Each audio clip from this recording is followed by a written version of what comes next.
জুলাই সনদ যে একটা রাষ্ট্রদ্রোহিতার সনদ, এইটা আমি আজকে দেখাবো।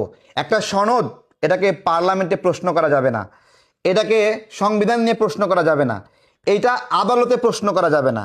এইরকম একটা শক্তিশালী হিসেবে একটা সনদকে বানিয়েছে।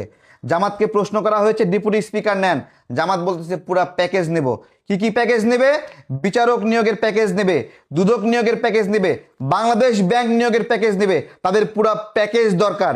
এইবার আসেন, ধরেন 10 সদস্যের কমিটি, 5 জন বিএনপি থেকে, 5 জন জামাত থেকে। তারা তো ভোট পেয়েছে কম, কিন্তু শেয়ারটা 50-50 চায়। তারা আসন পেয়েছে কম, শেয়ারটা 50-50 চাই। তারপরে ধরলাম 5 জন জামাত থেকে, 5 জন বিএনপি থেকে। সেই কমিটি কোনোদিন একটা চেয়ারম্যান নিয়োগ দিতে ঐক্যমতে আসবে কিনা?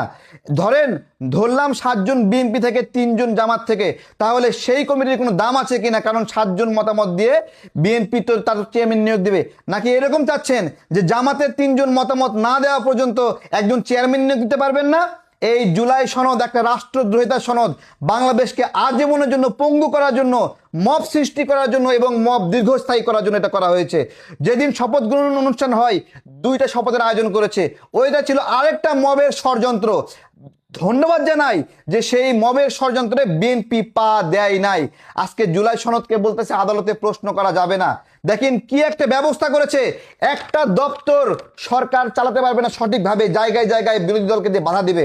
আচ্ছা, আমার একটা কথা, এইটা কি গণতান্ত্রিক? বাংলাদেশের জনগণ ভোট দিয়ে পাঠালো একটা দলকে, তারা সরকার চালাবে, সেইখানে এই সকল নিয়োগ নিয়ন্ত্রণ করবে বিরোধী দল। তাহলে একটা কাজ করেন, জনগণ ভোট দিয়ে পাপ করছে, জনগণের সেই পাপের ফসল হিসেবে সব কিছু একবারে বিরোধী দলকে দিয়ে দেন। নামে সরকারি দল থাকবে, কিন্তু সব চালাবে বিরোধী দল।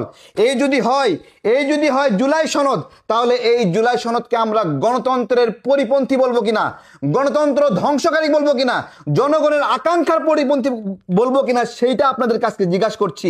যে একটা ডক্টর ইউনূস মবের শাসন করছে, বাংলাদেশকে দীর্ঘস্থায়ীভাবে মবের মধ্যে ঢুকায় গেছে কিভাবে, আজকে আপনারা সেটাই দেখেন। তার চেয়ে গুরুত্বপূর্ণ এই যে সনদ, এইটাকে 72-এর সংবিধানকে চ্যালেঞ্জ করার জন্য তারা ব্যবহার করতে চায়।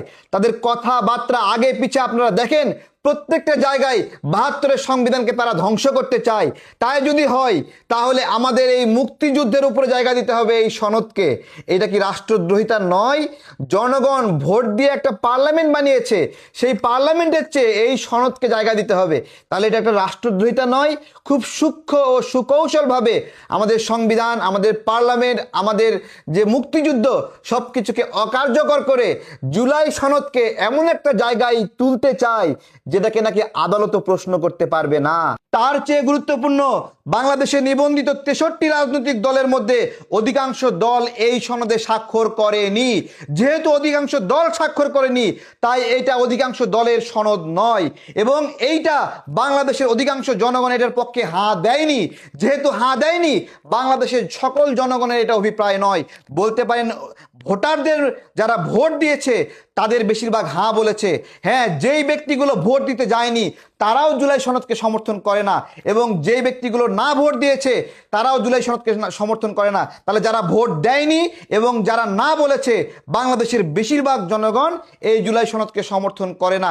সেই সনদকে আপনি বলছেন আদালত প্রশ্ন করতে পারবে না, সংবিধানের চেয়ে গুরুত্বপূর্ণ 72-এর সংবিধানের বিকল্প।